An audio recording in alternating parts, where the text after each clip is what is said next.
তো hello guys, welcome back to my channel. তো আমি শিবরজি আমাদের বাড়ির পাশেই। তো এখানে আজকে একটা মজাদার জিনিস দেখাবো আপনাদেরকে। তো মজাদার জিনিসটা হলো মানে কি, আপনারা মানে প্রায় মানে ছোটকালেতে আপনারা দেখছেন মানে পৌষ মাসে যেটা আমরা পালন করি বিহু, ওই বিহু মানে ওরা মানে বাড়ি বাড়ি কালেকশন করে মানে পিকনিক খায়। তো দেখো আমার ছোট ছোট ভাই বোনেরা যারা কৃষ্ণ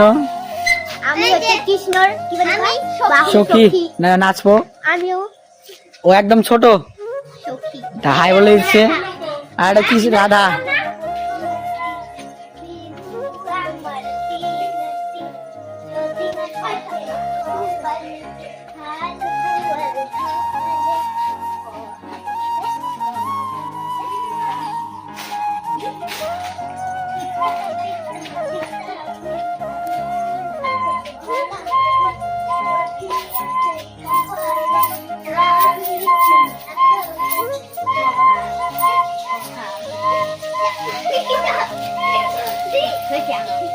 তো দেখলেন গাইস কিভাবে বিয়ে আছে। তো আজকের জন্য এতটুকুই, বাই।